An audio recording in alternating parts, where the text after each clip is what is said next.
దేవుని వాక్యమును విందాము. అందరం కూడా వాక్యము కొరకు సిద్ధం పడదాం.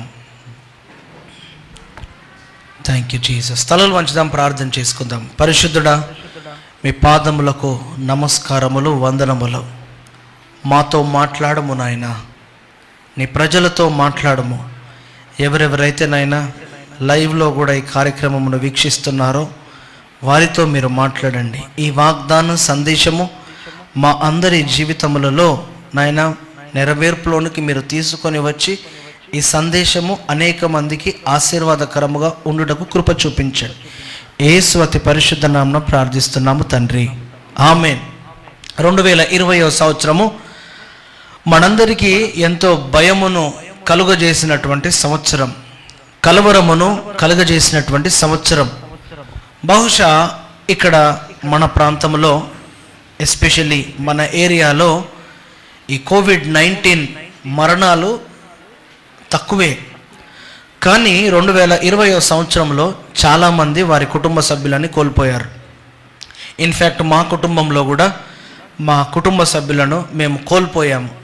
ఏదైతేనేమి 2020వ సంవత్సరం చాలామందికి చాలా కష్టము, ఇబ్బంది, ఇరుకు, వ్యాధి, బలహీనత తెచ్చిపెట్టినటువంటి సంవత్సరం. అయితే చాలామంది దైవ సేవకులను, పాస్టర్స్ని అడుగుతున్నటువంటి ప్రశ్న ఏంటంటే, అయ్యా 2021వ సంవత్సరము ఎలా ఉండబోతుంది? ఈరోజు ప్రపంచం అంతటికి కూడా కలిగినటువంటి ఒక పెద్ద ప్రశ్న ఏంటంటే, హౌ ఇస్ 2021 గోనా బీ? 2021 ఎట్లా ఉండబోతుంది? 2020వ సంవత్సరము more than half of the year లాక్డౌన్లోనే ఉన్నాము. స్కూల్స్ లేవు, కాలేజెస్ లేవు, అనేక మంది ఉద్యోగములు కోల్పోయారు, వ్యాపారములలో భయంకరమైన నష్టం. ఇంకా సేవకులు అయితే చాలా ఇబ్బంది పడ్డారు. ఎందుకంటే చాలా రూరల్ ఏరియాస్లో ఈ ఇంటర్నెట్, ఆన్లైన్ సర్వీస్ ఫెసిలిటీస్ లేక, వారు కూడుకోలేక సేవకులు చాలా ఇబ్బంది పడ్డారు. అంతా బాగుండి టెక్నాలజీని వాడుకుంటున్నటువంటి సంఘాలు, సేవకులు వారి పరిస్థితి బాగానే ఉన్నప్పటికీ చాలామంది గ్రామీణ ప్రాంతాలలో పనిచేస్తున్నటువంటి సేవకులు ఎంతో వేదన పడ్డారు, బాధపడ్డారు. అలా 2020వ సంవత్సరము జీవితంలో ఎన్నడూ మాస్క్ ధరించినటువంటి మనము, శానిటైజర్ ఎరగనటువంటి మనము, ఇవన్నీ కూడా 2020వ సంవత్సరంలో మనము అలవాటు చేసుకున్నాం. అయితే 2021వ సంవత్సరంలోనికి దేవుడు మనలందరినీ ప్రవేశింపజేశారు. అందుకు దేవునికి మనం ఎంతగానో కృతజ్ఞులమై ఉండాలి. అయితే దేవుడు మనతో ఈరోజు మాట్లాడాలని ఆశిస్తున్నటువంటి వాగ్దాన సందేశమును మనము ధ్యానిద్దాము. బైబిల్స్ ఉన్న వాళ్ళందరూ కూడా యెషయా గ్రంథము 43వ అధ్యాయమునకు మీ బైబిల్స్ని తెరిచినట్లయితే, the book of Isaiah chapter 43 నేను చదువుతున్నాను, చాలా జాగ్రత్తగా మీరు వినండి. దేవా క్షమించండి. ఐజయా చాప్టర్ 43, యెషయా గ్రంథము 43వ అధ్యాయము. అయితే యాకోబు, నిన్ను సృజించిన వాడుగు యెహోవా, ఇశ్రాయేలు నిన్ను నిర్మించిన వాడు ఈలాగు సెలవిచ్చుచున్నాడు, నేను నిన్ను విమోచించి ఉన్నాను, భయపడకుము, పేరు పెట్టి నిన్ను పిలిచి ఉన్నాను, నీవు నా సొత్తు. హల్లెలూయా. దేవుడు ఈరోజు మనతో మాట్లాడుతున్నటువంటి వాగ్దాన సందేశం. ఈరోజు మన వర్తమానములో 4 అద్భుతమైనటువంటి వాగ్దానములను మనము ధ్యానించి మరలా ప్రార్థన చేసుకుందాం. 4 అద్భుతమైనటువంటి వాగ్దానములు. ఈ వాగ్దానములు పొందుకున్నటువంటి ప్రతి ఒక్కరూ ఈ వాగ్దాన సందేశమును విని అలా వదిలేసి వెళ్ళిపోయిన వారికి ఈ వర్తమానం వర్తించదు. ఈ వర్తమానమును విని హృదయములో భద్రపరుచుకొని వాక్యానుసారమైనటువంటి జీవితమును గనక ఈ 2021వ సంవత్సరములో నేను వాక్యానుసారమైనటువంటి జీవితమును నేను జీవిస్తానని ఎవరెవరైతే తీర్మానం చేసుకుంటారో వారి ఎడల ఈ 4 అద్భుతమైనటువంటి వాగ్దానములు దేవుడు ఈ నూతన సంవత్సరంలో నెరవేర్పులోనికి తీసుకొని వస్తారు. అందులో మొదటిది నేను చెప్తున్నాను, నేను నిన్ను విమోచించి ఉన్నాను. This is number 1. రెండో వాగ్దానం ఏంటంటే, భయపడకుము. మూడో వాగ్దానము, పేరు పెట్టి నిన్ను పిలిచి ఉన్నాను. నాలుగో వాగ్దానము, నీవు నా సొత్తు. ఇంగ్లీష్ బైబిల్ గమనించినట్లయితే, but now thus says the Lord who created you, O Jacob, and he who formed you, O Israel, fear not, for I have redeemed you, I have called you by your name, you are mine అనే మాటను చూస్తున్నాం. ఇక్కడ ఇంగ్లీష్లో created అనే మాట రాసి ఉంది. అంటే తెలుగులో సృజించినవాడు.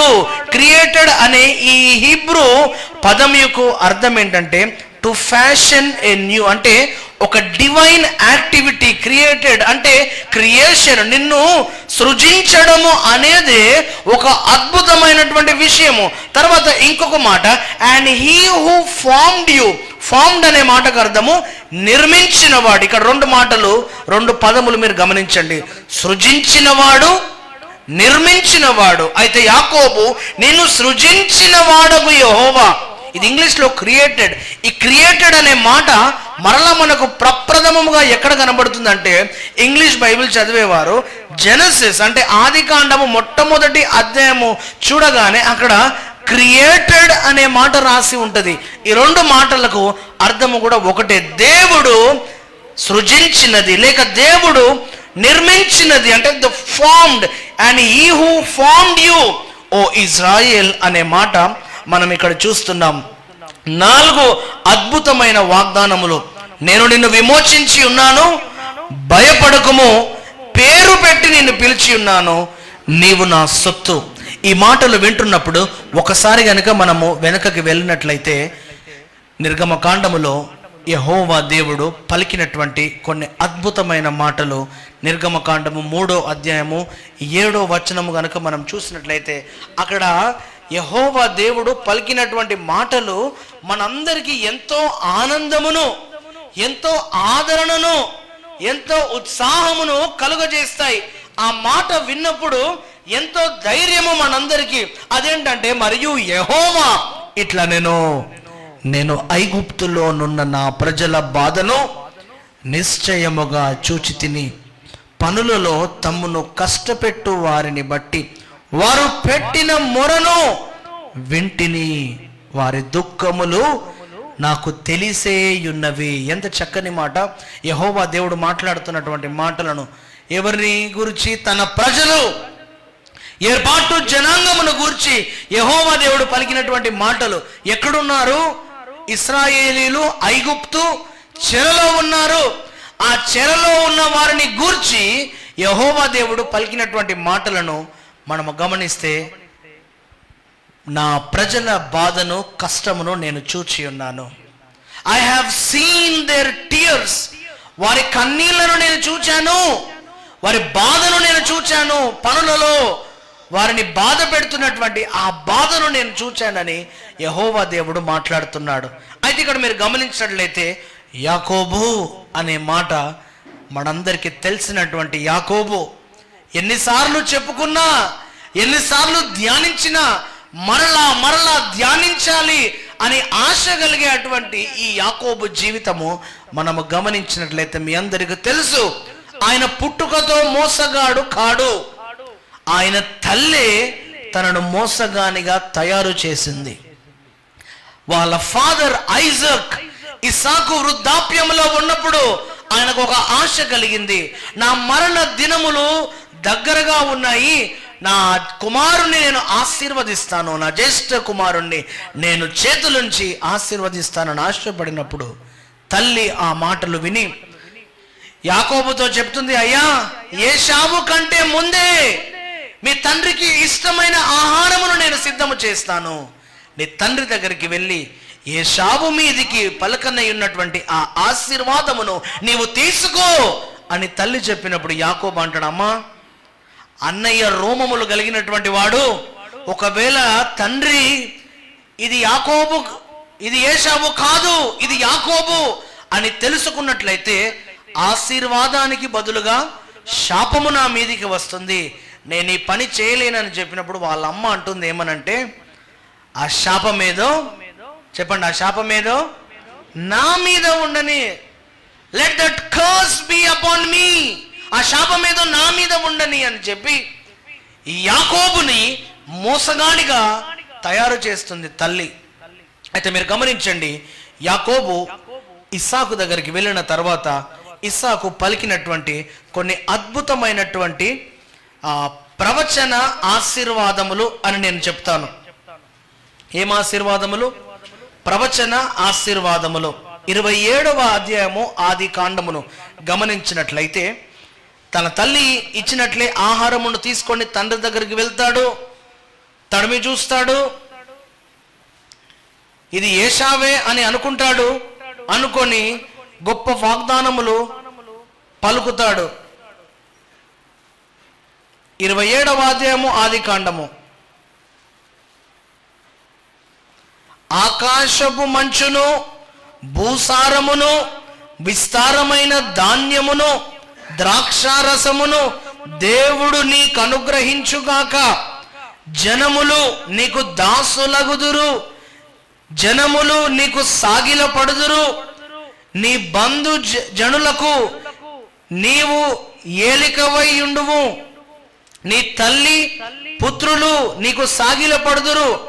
నిన్ను శపించువారు శపింపబడుదురు, నిన్ను దీవించువారు దీవింపబడుదురు గాక అని ఈ అద్భుతమైనటువంటి ప్రవచన ఆశీర్వాదములను తండ్రి యాకోబుకు ఇచ్చేస్తాడు. అయితే మీరు గమనించండి, తర్వాత మీ అందరికి తెలుసు, ఏషావు అమ్మో యాకోబు వచ్చిన ఆశీర్వాదాన్ని అంతా దొంగిలించాడని ఆయన తెలుసుకొని యాకోబును చంపుతానని ఆయన అనుకున్నప్పుడు యాకోబు తండ్రి ఇంటిని విడిచి పారిపోతాడు. అయితే మీరు గమనించండి, ఇక్కడ దేవుని వాక్యమును, యాకోబు ప్రాణము చేతిలో పెట్టుకొని పారిపోతున్నాడు. ఆయనతో ఏమీ లేదు, ఎవరు రాలేదు. కానీ తండ్రి పలికినటువంటి ప్రవచన ఆశీర్వాదములను వెంటబెట్టుకొని బయలుదేరుతాడు యాకోబు. హల్లెలూయా. అంటే ప్రామిసెస్, వాగ్దానమును వెంటబెట్టుకొని వెళ్తాడు యాకోబు. మనందరం కూడా వాగ్దానములు తీసుకున్నాము. ఎవరి వ్యక్తిగత జీవితము వారికి అనుకూలముగా వాగ్దానములు తీసుకున్నారు. కొంతమంది నిష్ఠ కలిగి, భక్తి కలిగి, శ్రద్ధ కలిగి, ప్రార్థనతో వచ్చి వాగ్దానములు తీసుకొని వాగ్దానముల కొరకు ప్రతిరోజు ప్రార్థించేవారు ఉన్నారు. తీసుకున్న వాగ్దానమును ఎక్కడో మర్చిపోయినటువంటి వారు కూడా ఉన్నారు. మీ వాగ్దానం ఎక్కడ ఉందంటే చెప్పలేనటువంటి వారు ఉన్నారు. మీకు ఏ వాగ్దానం వచ్చిందంటే చెప్పలేనటువంటి వారు ఉన్నారు. యాకోబు తండ్రి పలికినటువంటి ఆశీర్వాద ప్రవచనములను వెంటబెట్టుకుని బయలుదేరుతాడు. అందరూ విడిచిపెట్టారు, దేవుడు మాత్రం యాకోబును విడిచిపెట్టలేదు. హల్లెలూయా. దేవునికి ఒక ప్రణాళిక ఉన్నది. ఆ ప్రణాళిక ఏంటంటే ఒక్కడిగా ఉన్న యాకోబును జనాంగముగా మార్చాలనేది దేవుని ప్రణాళిక. ఒక్కడిగా ఉన్న యాకోబును జనాంగముగా మార్చాలి. How is it possible? ఒక్కడిగా ఉన్న వ్యక్తిని జనాంగముగా ఎట్లా మారుస్తాడు? తన క్లోజ్ ఫ్రెండ్స్ లేరు, బంధువులు దగ్గర లేరు, తల్లిదండ్రులు దగ్గర లేరు, ఒక్కడే బయలుదేరి వెళ్తున్నాడు. దేవుడు అద్భుతమైనటువంటి దర్శనమునివ్వడం, ఆ దర్శనమును చూసిన తర్వాత ఇది పరిశుద్ధ స్థలము, ఆ రాయి మీద నూనె పోచి ఇది బేతేల్ అనబడును. బేతేల్ అనే మాటకు అర్థము దేవుని మందిరం. తర్వాత వాళ్ళ మామ దగ్గరికి వెళ్ళడం, 14 సంవత్సరములు కష్టపడము, తన చేతి పనిని యెహోవా ఆశీర్వదించెను. హల్లెలూయా. తన చేతి పనిని యెహోవా ఆశీర్వదించెను. తనకు కూడా మోసం పోవడం ఎట్లా ఉంటుందో దేవుడు నేర్పించాడు. ఒకరిని వివాహము చేసుకోబోయి ఇంకొకరిని వివాహం చేసుకుంటాడు. మరలా తనకిష్టమైనటువంటి వారిని వివాహం ఆడుటకు మళ్ళా 7 సంవత్సరాలు కష్టపడతారు. ఇదంతా బాగా ఉంది. ఆ 14 సంవత్సరాలు గడిచిన తర్వాత యాకోబును దేవుడు గొప్పగా ఆశీర్వదిస్తాడు. తండ్రి పలికినటువంటి ప్రవచన వాక్కులు యాకోబుతో వెళ్తాయి. యాకోబుకు క్షేమము దయచేశాడు, భద్రత దయచేశాడు, కాపుదల దయచేశాడు, విడుదల దయచేశాడు, క్షేమము దయచేశాడు. యాకోబు కూడా భయములు కలిగాయి. ఎక్కడ నుండి ఎవరొచ్చి చంపేస్తారో, ఎక్కడ తన ప్రాణము పోతుందో అని భయపడ్డాడు. కానీ దేవుడిచ్చిన వాగ్దానములు ఆయనకు తోడుగా ఉన్నాయి కదా. He has received God's promises. తండ్రి ఆశీర్వాదములు పొందుకున్నాడు, దేవుని దర్శనములు పొందుకున్నాడు. ఇప్పుడు యాకోబు పరిస్థితి ఏంటంటే యాకోబు జనాంగముగా మార్చబడ్డాడు. హల్లెలూయా. జనాంగముగా మార్చబడిన తర్వాత, ఆశీర్వాదములు వచ్చిన తర్వాత, దీవెనలు వచ్చిన తర్వాత, స్థితి గతి పెరిగిన తర్వాత సహజంగా గర్వం పెరగాలి, సహజంగా అతిశయము పెరగాలి. కానీ ఈయన మనసులో ఒక తలంపు వచ్చింది ఏంటంటే, నా అన్నతో నేను సమాధాన పడాలి. ఎవరితో సమాధాన పడాలి చెప్పండి? ఎవరితో సమాధాన పడాలి? అన్నతో సమాధాన పడాలి. అబద్ధం ఆడి అన్న ఆశీర్వాదాన్ని దొంగలించాను కదా, సమాధాన పడాలి. చాలాసార్లు సమాధాన పడాలనే తలంపే రాదు. పీస్ చేయాలి, పీస్ మేకర్గా ఉండాలి అనే ఆలోచన రాదు. ఆస్తి పెరిగిన తర్వాత, అంతస్తు పెరిగిన తర్వాత ఆయన జీవితం ఆయనదిలే, నా జీవితం నాదిలే అని అనుకుంటారు. కానీ యాకోబు జనాంగముగా మార్చబడిన తర్వాత, ఆశీర్వాదాలు ఎక్కువైన తర్వాత మనసులో ఒక అద్భుతమైన తలంపు, నా అన్నతో నేను సమాధాన పడాలని చెప్పి ఆ ప్రాంతమును వదిలి తన అన్నను కలుసుకొనుటకు వేరే ప్రాంతానికి, తండ్రి యొక్క దేశమునకు మరలా తిరిగి వచ్చుచున్నప్పుడు నేల మట్టుకు సాగి నమస్కారము చేశాడు వాళ్ళ అన్నకు. హల్లెలూయా. యాకోబు ఒక చక్కని మాట మాట్లాడతాడు, దేవునిని చూచినట్లు నేను నిన్ను చూచుచున్నాను అని నేలకు సాగిలపడ్డాడు. అంటే కంప్లీట్ ఒబీడియన్స్, కంప్లీట్ పశ్చాత్తాపం అన్నమాట. పశ్చాత్తాపము కలిగి వాళ్ళ అన్న కోసం ఒక ప్రత్యేకమైనటువంటి కానుకను తీసి ఆ కానుకను అంగీకరించమని చెప్పి వారు ఇరువురు కలుసుకున్నప్పుడు పరిగెత్తుకొని వచ్చి వాళ్ళ అన్న యాకోబు మెడ మీద ముద్దు పెట్టి ఇద్దరు కూడా కన్నీళ్లు కార్చారంట. హల్లెలూయా. ఇది మనందరికీ తెలిసినటువంటి వాక్య భాగమే. అయితే ఇక్కడ యెషయా గ్రంథంలో 43లో దేవుడు మనతో ఈరోజు మాట్లాడనయ్యున్నటువంటి ఈ వాగ్దానం ఏంటంటే, మొట్టమొదటి వాగ్దానము, fear not for I have redeemed you అనే మాటను మనము చూస్తున్నాము. ఇక్కడ గమనించినట్లయితే for I have redeemed you అనే మాట, నేను నిన్ను విమోచించి ఉన్నాను. హల్లెలూయా. రిడీమ్డ్ అనే మాట బహుశా యవనస్తులకు చాలా బాగా తెలుస్తుంది. మీరు ఏదైనా షాపింగ్ చేసినప్పుడు, కొన్ని అవుట్లెట్స్లో మీరు షాపింగ్ చేసినప్పుడు మీకు గనక ఆ అవుట్లెట్లో మెంబర్షిప్ ఉంటే, మీరు షాప్ చేసిన ప్రతిసారి మీకు ఏం యాడ్ అవుతాయి చెప్పండి? చెప్పండి, ఏం యాడ్ అవుతాయి? ఆబ్వియస్లీ పాయింట్స్ యాడ్ అవుతాయి. ఆ పాయింట్స్ యాడ్ అవుతా ఉన్నాయి. చాలా రోజుల షాపింగ్ తర్వాత ఒకరోజు మీరు షాప్కి వెళ్ళి ఏదైనా ఒక వస్తువును కొనుక్కొని, I want to redeem my points అని అంటారు. ఏమంటారు? నాకు పాయింట్స్ ఎన్ని ఉన్నాయో చూస్తారా? మీకు 1000 పాయింట్స్ ఉన్నాయి అంటే 1000 రూపీస్ ఉన్నాయి. మీరు షాపింగ్ చేసింది 1200, అయితే ఆ 1000 పాయింట్స్ ఉన్నాయి కాబట్టి ఆ 1000 పాయింట్స్ అన్నిటినీ కూడా 1000 రూపీస్ కాబట్టి మాఫీ చేసి మీరు జస్ట్ 200 కడితే సరిపోతుంది అని అంటారు. దాన్ని ఏమంటారు చెప్పండి? రిడీమింగ్. అంటే you have redeemed your points.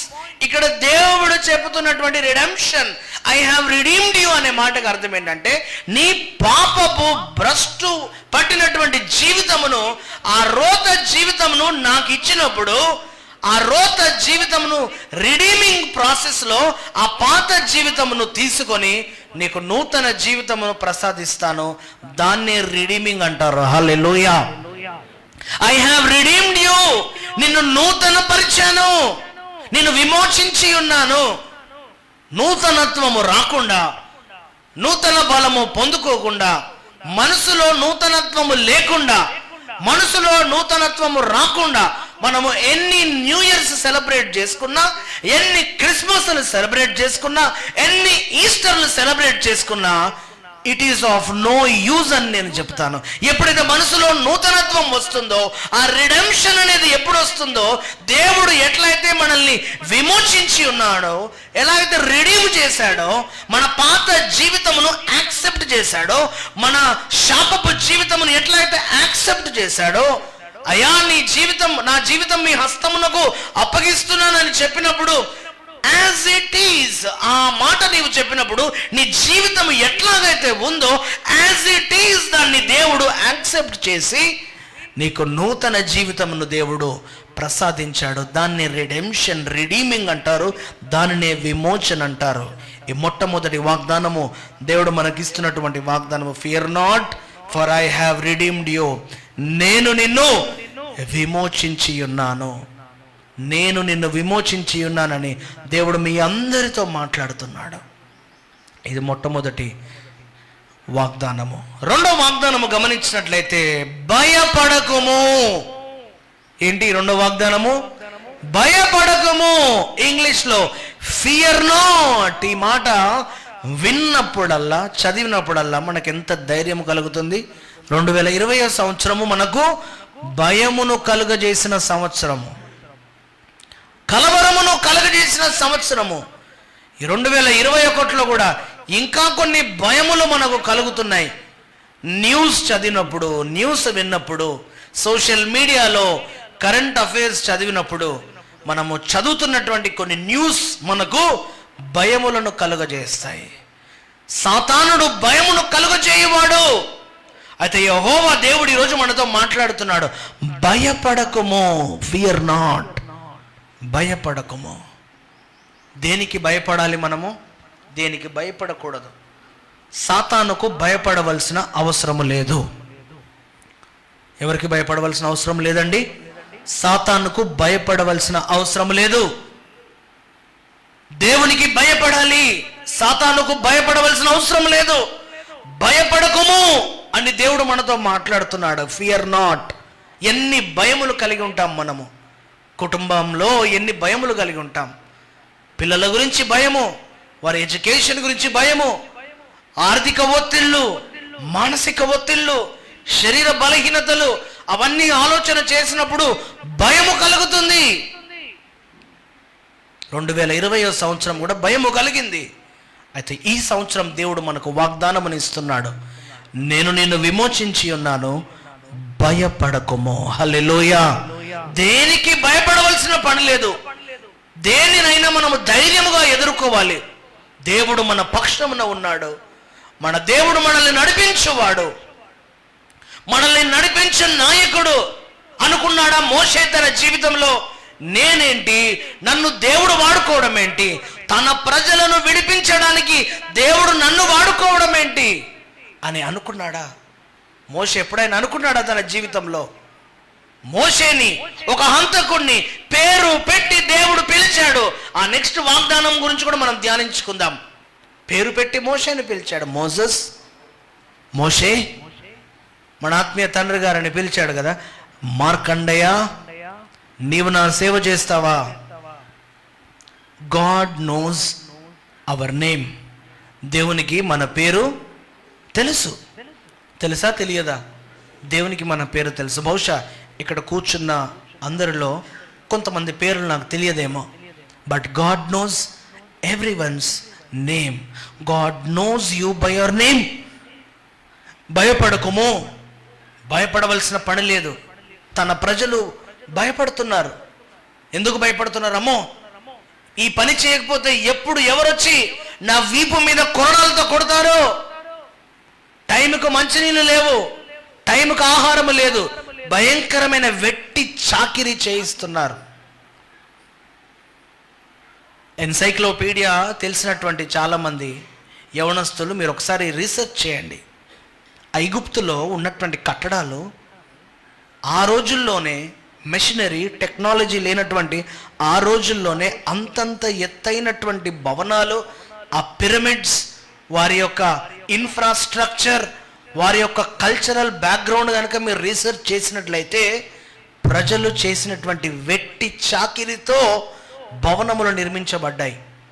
అంత భయంకరమైన, భయానకమైనటువంటి వెట్టి చాకిరిని ప్రజలు చేస్తున్నారు. వారు ఐగుప్తీయులు భయంకరంగా కొరడాలతో కొడుతూ, హింసిస్తూ, జిగట మట్టిలో పని చేయిస్తున్నారు. అందుకే దేవుడు మాట అన్నాడు, ఏమని? నా ప్రజలు పడుతున్నటువంటి బాధను, కష్టమును, వారి కన్నీళ్లను నేను చూచి ఉన్నాను. I have scene. ఈ వాక్యం వింటున్న నీవు, నీ పరిస్థితి దేవుడు ఎరిగి ఉన్నాడు. God has seen your circumstances. God has seen your tears. నీ కన్నీళ్లను దేవుడు చూచి ఉన్నాడు. ఇవన్నీ దేవుడు చూసిన తర్వాత మోషేతో అంటాడు, అయ్యా this is the reason why I have chosen you, ఇందుకే నిన్ను ఎన్నుకున్నాను. భయపడకయ్యా మోషే, భయపడకు, నత్తివాడవని భయపడకు, ఐ విల్ యూజ్ యూ. దేవుడు నిన్ను వాడుకుంటాడు. మోషేతో పలికినటువంటి మాట కూడా అదే, ఐ విల్ యూజ్ యూ, నేను నిన్ను వాడుకుంటాను. I will lead you, I will guide you, I will protect you. నేను సంరక్షిస్తాను, నీకు మార్గము చూపిస్తాను, నీకు ముందు నేను నడుస్తాను, నీ వెనకాల నేను నడుస్తాను. I will push you forward. నేను నిన్ను ఎంకరేజ్ చేస్తాను. నా స్వరమును విన్న నీవు వెంటనే ఐగుప్తుకు వెళ్ళు, ఫరోతో నీవు మాట్లాడు. దేవుడు నిజంగా ఆశ్చర్యం కలిగిస్తుందండి. ఫరోతో మాట్లాడమని చెప్పాడు, మళ్ళీ ఇదే దేవుడు ఫరో హృదయమును ఏం చేశాడు చెప్పండి అమ్మ, ఏం చేశాడు? కఠినం చేశాడు. ఫరోతో మాట్లాడమన్నది ఈ దేవుడే. తన దాసుడు వెళ్ళగానే ఆయన వింటాడు ఆ మాట? ఆ మోషే వచ్చావా, ఓకే నీ ప్రజలను తీసుకొని వెళ్ళన్నాడా? లేదు, కఠినపరిచాడు. అంటే God wanted to teach Moses a lesson. తన ఆత్మీయ జీవితము, ఆధ్యాత్మిక జీవితము, దేవుడు తనను ఆ క్లిష్ట పరిస్థితుల గుండా తీసుకెళ్తున్నప్పుడు ఆ నేర్పుతున్నటువంటి పాఠాలు మోషే ఆధ్యాత్మిక జీవితానికి మంచి గుణపాఠాలుగా మార్చాలనే ముందుగానే ఆయన హృదయమును కఠినపరిచాడు దేవుడు. కానీ తన ప్రజలను మాత్రం దేవుడు విడిచిపెట్టలేదు. హల్లెలూయా.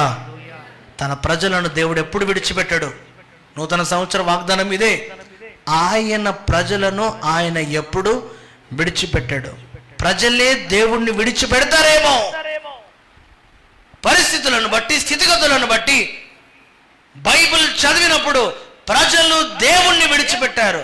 ప్రజలు చేస్తున్నటువంటి అసహ్యమైనటువంటి పనులు చూడలేక ప్రజల నుండి దూరంగా వెళ్ళిపోయాడు దేవుడు. తన ప్రజలను ఆయన రక్షించాడు, కాపాడాడు. బంధకాల నుండి దేవుడు విడిపించాడు. అంతకు ముందు అబ్రహాము, ఇస్సాకు, యాకోబు దేవుడను నేనే. ఇక్కడ ఎట్లయితే 43వ అధ్యాయంలో యాకోబు పేరును ఈ ప్రవక్త సంబోధించాడో, అయితే యాకోబు నిన్ను సృజించిన వాడగు యెహోవా, ఇశ్రాయేలు నేను నిర్మించిన వాడు ఇలాగూ సెలవిచ్చుచున్నాడు. మోషేతో అదే అంటాడు, అబ్రహాము, ఇస్సాకు, యాకోబు దేవుడను, నీ పితరుల దేవుడను. యాకోబు ఒక్క వ్యక్తిని దేవుడు జనాంగముగా మార్చి, ఆ జనాంగము తన ఏర్పాటు జనాంగముగా మార్చబడ్డారు. ఆ జనాంగము అందరితో మాట్లాడుతున్నాడు. మనందరం కూడా దేవుడు ఏర్పాటు జనాంగము, మనందరితో దేవుడు మాట్లాడుతున్నాడు. నేను నిన్ను విమోచించి ఉన్నాను, భయపడకుము. ఇది 2వ వాగ్దానం. 3వ వాగ్దానము, పేరు పెట్టి నిన్ను పిలిచి ఉన్నాను. ఏంటి 3వ వాగ్దానము? పేరు పెట్టి నిన్ను పిలిచి ఉన్నాను. పేరు పెట్టి పిలిచాడా లేదా మోషేని? మోషేను పేరు పెట్టి పిలిచాడు. మోషే ఎంత గొప్ప నాయకుడు! తన ప్రజలను విడిపించుకొనుటకు దేవుడు ఏర్పాటు చేసుకున్నటువంటి నాయకుడు మోషే. ఒక వ్యక్తిని జనాంగముగా మార్చాడు. అదే దేవుడు యాకోబును జనాంగముగా మార్చాడు. కష్టం అంటే ఏంటో నేర్పించాడు. మోసపోతే ఎలాగుంటుందో నేర్పించాడు. ప్రజలు, నాయకులు తృణీకరిస్తే ఆ అనుభవం ఎలాగుంటుందో నేర్పించాడు. ఎన్నో అద్భుతములు కనులారా చూసిన తర్వాత కూడా ఆ దైవజనుని నిందిస్తే ఎలాగుంటుందో ఆ రుచిని దేవుడు మోషేకి చూపించాడు. కానీ గమనించండి, వాగ్దానం అయితే ఉన్నది. వాగ్దానము ఎన్నటికీ నిరర్ధకము కాదు. పేరు పెట్టి నిన్ను పిలిచి ఉన్నాను. దేవుడు మనందరినీ పేరు పెట్టి పిలిచాడు. God knows everyone's name. ఆశ్చర్యం అనిపిస్తుంది కొన్నిసార్లు, అన్య జనాంగములో ఉన్నటువంటి వారి పేరును కూడా నా దేవుడు ఎరిగి ఉన్నాడా అన్న వాస్తవమును తెలుసుకున్నప్పుడు ఆశ్చర్యం కలుగుతుంది. అన్యజనుల పేరు ఆయనకు తెలుసా? Yes, he knows you by your name. నీ పేరు పెట్టి దేవుడు నిన్ను పిలుస్తాడు. ఇది 3వ వాగ్దానం. మనందరినీ దేవుడు పేరు పెట్టి పిలిచాడు. ఈ 4వ వాగ్దానము, నీవు నా సొత్తు. హల్లెలూయా. ఏమంటున్నాడు దేవుడు? నీవు నా సొత్తు. ఇంగ్లీష్ బైబిల్లో ఇలా రాసి ఉంది, యు ఆర్ మైన్. నీవు నా సొత్తు. ఈ ఫోన్ నా సొత్తు, నా జర్నల్ నా సొత్తు, నా బైబిల్స్ నా సొత్తు. నా సొత్తు అని నేను ఎలా చెప్తున్నాను? చెప్పండి, ఎలా చెప్తున్నాను నా సొత్తు అని? నేను కష్టపడి సంపాదించిన సంపాదనలో నుండి వెలను చెల్లించి ఇవన్నీ నేను కొన్నాను కాబట్టి ధైర్యంగా చెప్తున్నాను, ఇవి నా సొత్తు అని. దేవుడు కూడా వెలను చెల్లించి మనందరినీ కొన్నాడు. తన రక్తం అనే వెలను చెల్లించి మనందరినీ కొన్నాడు కాబట్టి ఆయన ధైర్యముగా చెప్తున్నాడు, నీవు నా సొత్తు అని. హల్లెలూయా. ఎవరైతే ఆయన సొత్తుగా మార్చబడతారో వారికే ఈ వాగ్దానాలన్నీ. Condition number 2. కండిషన్ నంబర్ 1 నేను ముందే చెప్పాను. ఎవరైతే వారి జీవితములను దేవుని చేతిలోనికి సమర్పించి వాక్యానుసారమైన జీవితము కలిగి ఉంటారో వారి ఎడల ఈ వాగ్దానములు ఈ నూతన సంవత్సరంలో నెరవేరుతాయి. That is condition number 1. Condition number 2 is, ఎవరైతే ఆయన సొత్తుగా మార్చబడతారో వారికి ఈ అద్భుతమైనటువంటి వాగ్దానాలన్నీ కూడా. హల్లెలూయా. అయితే నీవు ఆయన సొత్తుగా మార్చబడాలంటే ఏం చేయాలి? నీవు ఆయన సొత్తుగా మార్చబడాలంటే ఏం చేయాలి? మందిరం 9 గంటలకంటే 10 గంటలకు రావాలి. అప్పుడు ఆయన సొత్తుగా మార్చబడతాం. అంతేనా? షార్ప్ 9 గంటలకు ఆరాధన అంటే 11 గంటలకు రావాలి. అప్పుడు ఆయన సొత్తుగా మార్చబడతాం. లేదు, ఎవరైతే ఆయన మాటలను విని భక్తి శ్రద్ధలు కలిగి నిష్ఠ కలిగి వాక్యానుసారమైన జీవితం ఎవరికైతే ఉంటుందో వారు ఆయన సొత్తుగా మార్చబడతారు. హల్లెలూయా. వెలను చెల్లించాడు, విలువైనటువంటి వెల. మీరు జాగ్రత్తగా గమనించండి. మీ జీవితాలలో, మీ పర్సనల్ లైఫ్స్లో మీరు ఏదైతే వెలను చెల్లించి కొంటారో దానిని అతి జాగ్రత్తగా కాపాడుకోవాలని, చెప్పండి, అతి జాగ్రత్తగా కాపాడుకోవాలని ఆశపడతారు. అవునా కాదా? స్త్రీలు చాలామంది ఉన్నారు. చాలామంది బంగారమును కొనుక్కుంటారు. అవునా కాదా? బంగారమును జాగ్రత్తగా దాచిపెట్టుకుంటారా, దాచిపెట్టుకోరా? చెప్పండి. మీ ఫస్ట్ రూమ్ టేబుల్ మీద పెట్టేస్తారా? ఏం చేస్తారు? దాచిపెట్టుకుంటారు. ఎప్పుడైతే when you pay the price, నీవు వెల చెల్లించినప్పుడు ఖచ్చితంగా దాన్ని భద్రపరుచుకుంటావు. ఇంకో ఉదాహరణ చెప్తాను. కొన్నిసార్లు కొంతమందికి ఫ్రీగా కొన్ని మనం ఇస్తాం. ఒక ఉదాహరణ చెప్తా. ఒక మంచి పుస్తకం ఉందనుకో నా దగ్గర, చాలా మంచి పుస్తకం. ఆ పుస్తకం అంటే నాకు ఎంతో ఇష్టం. ఆ పుస్తకంలో ఎన్నో వాగ్దానాలు, ఎన్నో మంచి మంచి అనుభవాలతో కూడినటువంటి కథలు ఉన్నాయి. ఆ పుస్తకాన్ని తీసుకొని నేను ఎవరైనా యవనస్తునికి ఫ్రీగా ఇచ్చేసాను అనుకోండి. అది కొన్నదేమో $10-20 కొనుంటాను, కానీ ఫ్రీగా ఇచ్చేసాను. ఫ్రీగా ఇచ్చినప్పుడు ఏమవుతుంది? ఆ యవనస్తుడు దాన్ని తీసుకొని వెళ్ళి అలా ఇసిరేస్తాడు. పొద్దున పేపర్ ఒకటి ఇసిరేస్తాడు కదా ఇంట్లోకి. కొన్నిసార్లు డోర్ తెరవగానే, డోర్ ముందు ఉంటుంది. మా డోర్ తెరవగానే కొన్నిసార్లు డోర్ దగ్గర ఉండదు, వాటర్ ట్యాంకులో ఉంటుంది పేపర్. ఎందుకు ఇసిరేస్తారు? అది ఎడిపోతుందో మనకు తెలియదు. కొన్నిసార్లు ఆ పైన గ్లాస్ తెరిచుంటే ఆ పైన గ్లాస్లో నుండి ఫస్ట్ ఫ్లోర్లో ఉన్నది పేపర్, ఎటేటో ఇసిరేస్తారు కదా. అట్లా ఫ్రీగా ఇచ్చినప్పుడు ఏమవుతుంది? దాని వెల తెలియదు కాబట్టి దాన్ని పోగొట్టుకుంటారు, ఎక్కడెక్కడో పెడతారు. కానీ ఎప్పుడైతే నువ్వు వెలను చెల్లించి ఏదైనా వెలను కష్టపడి సంపాదించిన సంపాదనలో నుండి వెల చెల్లించి నీవు కొంటావో దాన్ని నీవు భద్రపరుచుకుంటావు. హల్లెలూయా. దేవుడు కూడా వెల చెల్లించి నిన్ను నన్ను కొన్నాడు కాబట్టి మన రక్షణను భద్రపరుచుకోవాలి. హల్లెలూయా. మన రక్షణని భద్రపరుచుకున్నప్పుడు, వాక్యానుసారమైన జీవితము కలిగి ఉన్నప్పుడు, వాక్యానుసారంగా మనము నడుచుకుంటున్నప్పుడు మనము ఆయన సొత్తుగా మార్చబడతాము. హల్లెలూయా. దేవుడు అంటున్నాడు, యు ఆర్ మైన్. వెల చెల్లించి నేను కొన్నాను, యు ఆర్ మైన్. పేరు పెట్టి నిన్ను పిలిచాను, భయపడకు, ఐ హ్యావ్ రిడీమ్డ్ యూ. నేను నిన్ను విమోచించి ఉన్నాను. నేను నా వ్యక్తిగత జీవితంలో నేను చేసినటువంటి కొన్ని ప్రత్యేకమైనటువంటి పర్చేసెస్, నేను కొన్నటువంటి కొన్ని కొనుగోలులలో the best thing I have ever purchased is this Bible. నేను చాలాసార్లు చెప్పాను. నేను ఇది యునైటెడ్ స్టేట్స్లో ఉన్నప్పుడు ఈ NKJV ఈ స్టడీ బైబిల్ని నేను కొనుక్కున్నాను. ఒక $100 వెల చెల్లించి నేను కొనుక్కున్నాను. అంటే ఒక 7,200 7,500 రూపాయలు పెట్టి ఈ బైబిల్ నేను కొనుక్కున్నాను. వెల చెల్లించి కొనుక్కున్నాను కాబట్టి దీన్ని చాలా జాగ్రత్తగా నేను కాపాడుకుంటాను. ఈ పేజీలు కూడా ఇష్టం వచ్చినట్లు నలగొట్టడం నాకు ఇష్టం ఉండదు. ఎందుకు? వెల చెల్లించి నేను కొనుక్కున్నాను, నా కష్టార్జితంలో నుండి నేను కొనుక్కున్నాను.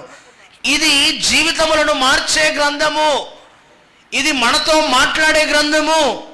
మన బాధలలో, కష్టములలో మనకు నెమ్మదినిచ్చే మాటలు.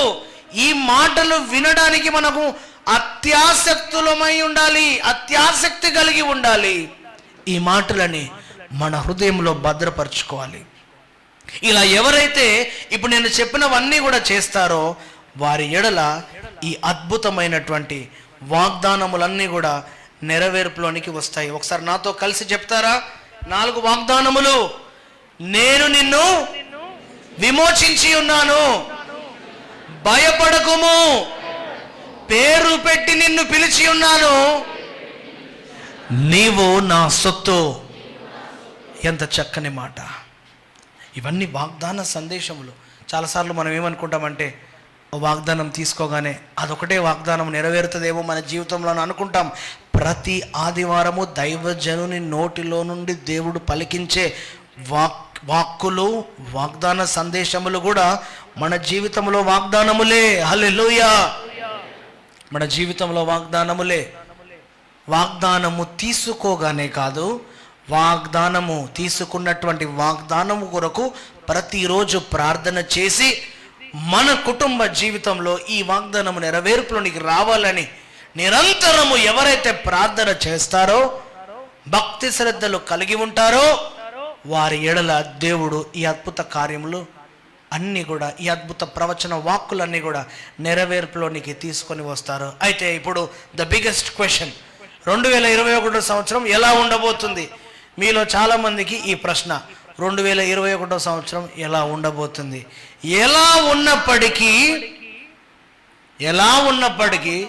ఈ 2021 సంవత్సరం ఎవరైతే వారి జీవితములను కంప్లీట్గా దేవునికి సరెండర్ చేస్తారో వారిని దేవుడు రక్షిస్తాడు. హల్లెలూయా! ఇదే వాగ్దానము. ఈ 2021 సంవత్సరంలో ఎవరైతే అయ్యా నా జీవితము మీది అని దేవుని చేతుల్లో వారి వ్యక్తిగత ఆత్మీయ జీవితములను దేవుని చేతులకు సమర్పిస్తారో వారి ఎడల దేవుడు గొప్ప కార్యమును జరిగించి వారిని దేవుడు బ్రతికిస్తాడు. హల్లెలూయా! దేవుడు బ్రతికిస్తాడు. Why are we alive? మనం ఎందుకు ఈరోజు సజీవుల సంఖ్యలో లెక్కించబడ్డాం? 2020లో మనకు మరణం ఎందుకు రాలేదు? 2020లో మరణాన్ని దేవుడు ఎందుకు కొట్టివేశాడు? దేవుడు మనల్ని కాపాడాడు, భయమును తొలగించాడు. ప్రతికూల పరిస్థితులు ఉన్నప్పటికీ సంఘమును ఏకము చేశాడు. ఇంకా ప్రార్థనలో ఎక్కువ సమయం గడుపుటకు వీలుగా ఉండేటట్లు దేవుడు చేశాడు. కుటుంబం అందరూ ఒకే చోట కూడి ప్రార్థన చేయుటకు దేవుడు ఏర్పాటు చేశాడు. 2020 ఎన్నో పాఠాలు మనకు నేర్పింది. 2020 అనగానే చాలామంది అది ఏదో 2020 మ్యాచ్ లాగా ఉంటుంది అనుకున్నారు. ఎప్పుడు చూసినా 6లు 4లు సౌండ్లు ఇలా ఉంటుంది అనుకున్నారు చాలామంది. కానీ అలా లేదు. కష్టము చూసాము, బాధ చూసాము, కన్నీళ్లను చూసాము. ఈ కష్టాలు, ఈ బాధలు, ఈ కన్నీళ్ళు అన్ని దేవుడు చూచి అంటున్నాడు, నా ప్రజలు పడుతున్నటువంటి కష్టమును, బాధను, కన్నీళ్లను నేను చూచి ఉన్నాను. హల్లెలూయా!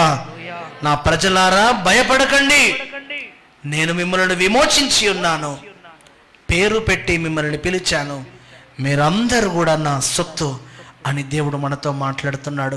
ఈ వాగ్దానములను పొందుకుందాం, ఈ వాగ్దానములను రిసీవ్ చేసుకుందాం, వాక్యానుసారమైనటువంటి జీవితమును కలిగి ఉందాం. మన ఆత్మీయ జీవితంలో దేవుని హస్తములకు అప్పచెప్దాం. ఎవరైతే ఆత్మీయ జీవితంలో దేవుని హస్తములకు అప్పచెప్తారో, God you take the lead, you control my life. ఆ స్టీరింగ్ తెలుసు కదా అందరికీ. బస్ డ్రైవర్ ఉంటారు, ఎక్కడో ముందు కూర్చుంటాడు బస్ డ్రైవర్. ఆయన ఎంత జాగ్రత్తగా నడిపితే ఆ బస్సులో ఉన్న 50-70 మంది ప్రాణాలన్నీ కూడా ఆయన చేతిలో ఉంటాయి. కొన్నిసార్లు మల్టీ టాస్కింగ్ చేస్తారు డ్రైవర్స్. ఓ చేయి స్టీరింగ్ మీద ఉంటుంది, ఇంకో చేతికి టికెట్ కొడతా ఉంటాడు ఎక్కటోనికి. అవునా కదా? చూసారా మీరు ఎప్పుడన్నా? నాకు భయం అవుతుంది కొన్నిసార్లు. సార్ డబ్బులు ఉన్నాయి సార్, నేను టికెట్కి ఇస్తాను, మీరు ఫస్ట్ డ్రైవింగ్ చేయండి. కొంతమంది డ్రైవింగ్ చేస్తూ ఫోన్ మాట్లాడుతూ ఉంటారు, ఓ చేయి టికెట్ మీద ఉంటుంది. అయితే ఎంత భయంకరంగా భయానకంగా ఉంటుందో అది చూసినప్పుడు. కానీ ఎప్పుడైతే ఆ స్టీరింగ్ని, అంటే నీ జీవితం యొక్క ఆత్మీయ జీవితం, వ్యక్తిగత జీవితం యొక్క స్టీరింగ్ని ఎప్పుడైతే దేవుని చేతులకు నువ్వు సమర్పిస్తావో, నీ జీవితము ఆనందకరముగా మార్చబడుతుంది. హల్లెలూయా. నీ జీవితంలో మేలుల వెంబడి మేలులు, ప్రతికూల పరిస్థితుల్లో కూడా అనుకూలమైనటువంటి గొప్ప దీవెనలు, ఆశీర్వాదాలు నీ పక్షముగా, నీ కుటుంబ పక్షముగా దేవుడు అనుగ్రహిస్తాడు. ఈ 4 వాగ్దానములు మీరు పొందుకొని, ఈ 4 వాగ్దానముల కొరకు మీరు ప్రార్థన చేసుకొని, దేవా ఈ వాగ్దానములన్నీ కూడా మా జీవితంలో నెరవేర్పులోనికి తీసుకొని రండి అని ప్రార్థన చేసి, వాక్యానుసారమైన జీవితము కలిగి మీ జీవితంలోని దేవునికి అర్పించి ఈ 4 అద్భుతమైన వాగ్దానములను పొందుకొని సంతోషముగా మీ గృహములకు వెళ్ళండి. సంతోషముగా, ఆనందముగా ఈ 2021 సంవత్సరమును ప్రార్థనాపూర్వకంగా దేవునికి మీ జీవితంలో సమర్పించి ఈ వాగ్దానములను పొందుకోండి. దేవుడి మాటలను దీవించునుగాక. తలలు వంచుదాం, ప్రార్థన చేసుకుందాం. పరలోకపు తండ్రి, మీకు వందనములు. ఆకాశము నా సింహాసనము, భూమి నా పాదపీఠం అని సెలవిచ్చిన దేవా, అద్భుతమైనటువంటి వాగ్దానములు మాకు దయచేసిన వాడా, నీకు వందనములు. Fear not, for I have redeemed you. I have redeemed you. I have called you by your name and you are mine. నేను నిన్ను విమోచించి ఉన్నాను, భయపడకుడి. పేరు పెట్టి నిన్ను పిలిచి ఉన్నాను, నీవు నా సొత్తు అన్న ఈ మాటలో, ఈ వాగ్దాన సందేశం మా అందరి హృదయంలో, వినికిడిలో నీరు కట్టి ఫలింపచేయండి ప్రభువా. ఈరోజు ఎవరెవరైతే వాక్యమును విన్నారో వారి జీవితంలో ఏ అవసరత ఉందో, ఏ అక్కర ఉందో, ఏ ఆర్థిక అవసరత ఉందో, ఏ అక్కర ఉందో నీకు తెలుసు నాయన. అక్కరను తీర్చండి, అవసరతలను తీర్చండి, గొప్ప కార్యములు జరిగించండి, వ్యతిరేకతలను కొట్టివేయండి. వారి వ్యాపారములను దీవించండి, వారి చదువును దీవించండి, ఉద్యోగములను ఆశీర్వదించండి, ఉద్యోగములు లేని వారికి ఉద్యోగములు దయచేయండి, వ్యాపారములలో నష్టపోయిన వారికి లాభము దయచేయండి. ఆత్మీయ జీవితమును, రక్షణను, సాక్ష్యమును కాపాడుకొని మీ సొత్తుగా మార్చబడి మీరిచ్చు వాగ్దాన ప్రవచన సందేశములను వింటూ ఈ నూతన సంవత్సరం 2021 సంవత్సరంలో ప్రతి ఒక్కరూ భక్తి శ్రద్ధలు కలిగి, నిష్ఠ కలిగి మీకు ఇంకా దగ్గరవుటకు కృప చూపించండి. చిన్నలను, యవనస్తులను, పెద్దలను, వృద్ధులను అందరిని దీవించండి. స్టడీస్ని దీవించి ఆశీర్వదించండి. యవన బిడ్డలకు ఎవరైతే జాబ్స్ లేవో పర్మనెంట్ జాబ్స్ మీరు దయచేయండి ప్రభువా. మ్యారేజెస్ కాని వారికి నాయన మంచి సంబంధంలో నడిపించండి. గర్భఫలము లేని వారికి గర్భఫలము దయచేయండి. ఆర్థిక ఇబ్బందులు ఉన్న వారి ఆర్థిక ఇబ్బందులను తీసివేయండి. సొంత గృహము లేని వారికి సొంత గృహములు దయచేయండి ప్రభువా. ఎవరికి ఆర్థిక ఒత్తిళ్లు ఈ నూతన సంవత్సరం నాయన మా సంఘములో ఎవరికి ఆర్థిక ఒత్తిళ్లు ఉండకూడదు నాయన, అప్పు ఇచ్చువారిగా చేయండి ప్రభువా.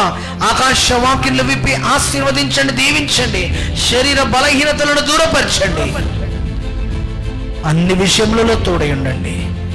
వాక్కునిచ్చినందుకు వందనములు. ఈ వాక్కును మేము పొందుకుంటున్నాము. We receive this word. We receive this word. ఈ ప్రవచన వాక్కులను మేము పొందుకుంటున్నాం. మా జీవితంలో ఈ వాక్కులు నెరవేర్పులోనికి తీసుకొని రండి. సకల మహిమ ఘనత మీకే చెల్లిస్తూ యేసు అతి పరిశుద్ధ నామమున ప్రార్థిస్తున్నాము తండ్రి. ఆమేన్, ఆమేన్, ఆమేన్. దేవుడు మిమ్మల్ని అందరినీ దీవించి ఆశీర్వదించును గాక. ఆమేన్.